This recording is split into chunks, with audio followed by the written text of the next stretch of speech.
हबलू नाम का लड़का अपने माता पिता के साथ रहता था।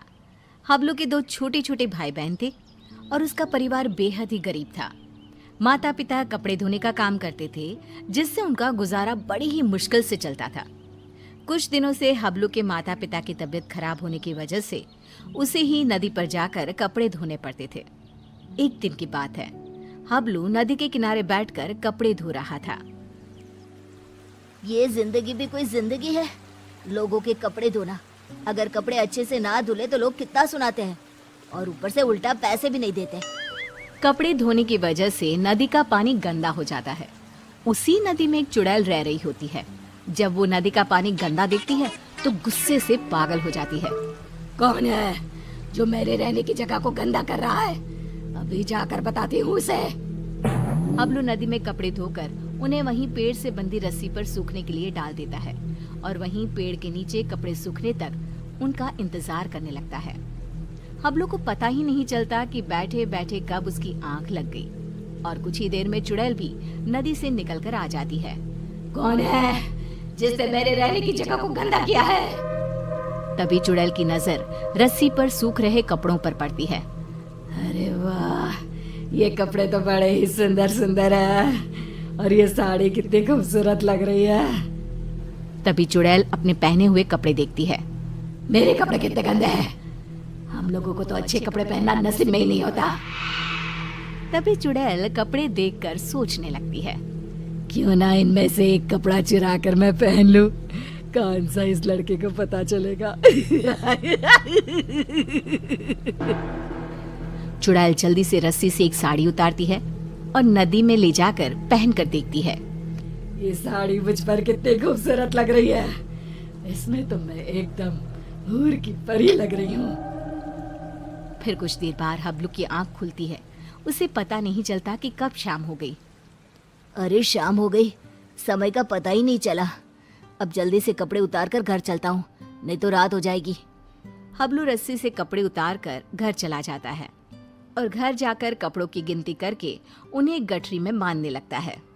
1 2 3 और ये 5 और ये 9, ये कैसे हो सकता है?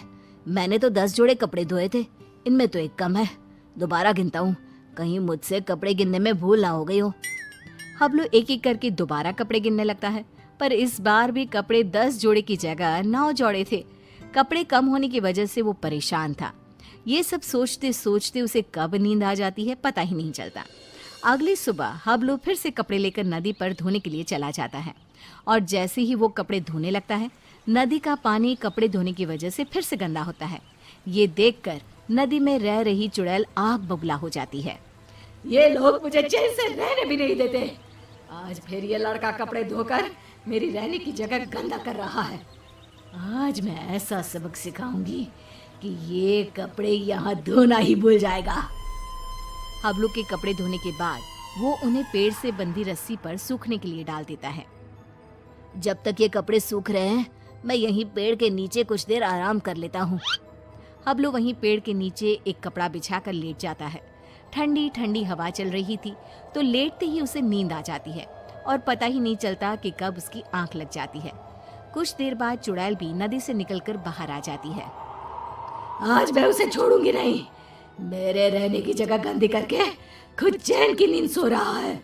आज तो मैं उसे मार ही डालूंगी। चुड़ैल हबलू को मारने के लिए आगे बढ़ती है तो रस्सी पर सूख रहे कपड़े देखकर रुक जाती है। अरे वाह, आज भी सुंदर सुंदर कपड़े सूख रहे हैं। चुड़ैल रस्सी से एक अच्छी सी साड़ी उतारती है, नदी में ले जाती है और पहनकर देखने लगती है। ये साड़ी तो मुझ पर कैसे भी ज्यादा सुंदर लग रही है।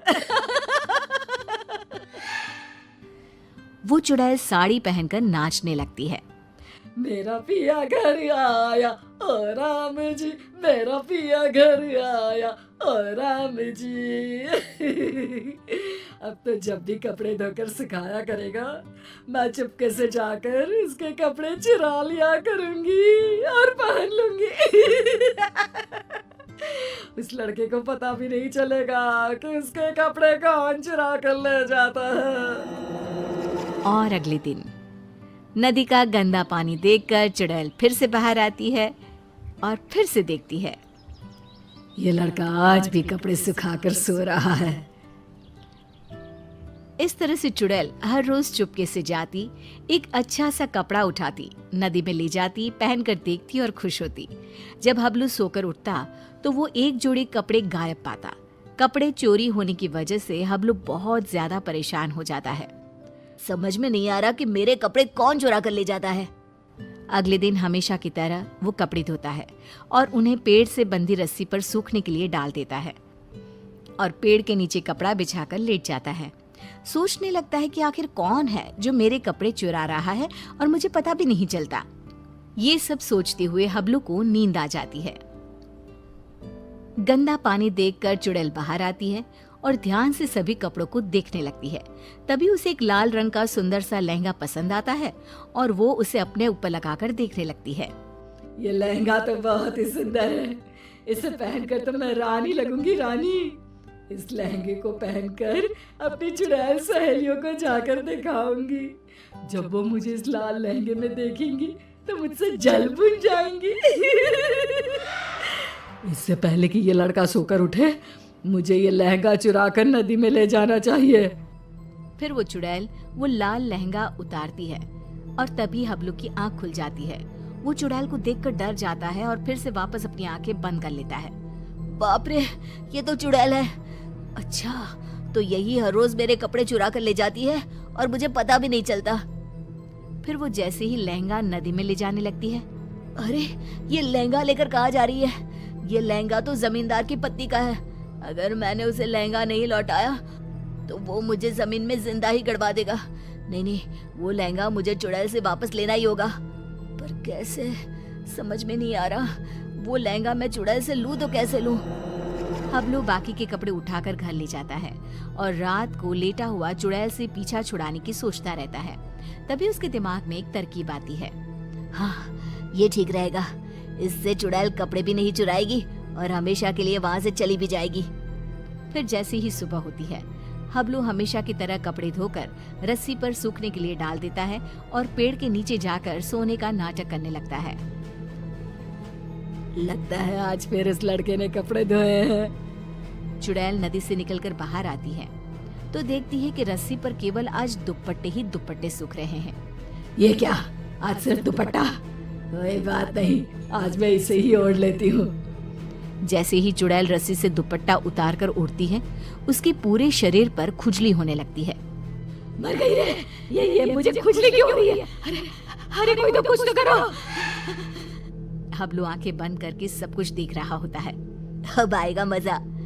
बड़ा रोज कपड़े चोरी करके पहनती थी, अब पहन कर देख कपड़े। आज इस चुड़ैल को पता चलेगा कपड़े चोरी करके पहनने का नतीजा। आज के बाद ये कपड़े चोरी करना भूल जाएगी और फिर कभी जिंदगी में किसी के कपड़े नहीं चुराएगी। चुड़ैल इधर उधर भागने लगती है। खुजली, खुजली, अरे बचाओ, मेरे शरीर पर खुजली हो रही है। अरे मर गई मैं। अरे कोई तो मुझे बचाओ, मुझे नहीं पहनना ये दुपट्टा। अरे इससे तो मेरे शरीर में खुजली होने लगी है। अरे मुझे नहीं चाहिए इस लड़के के कपड़े। और चुड़ैल नदी में जाती है और सारे कपड़े लाकर वहीं डालकर भाग जाती है। और फिर वो हबलू तो क्या, किसी और को भी कभी परेशान नहीं करती।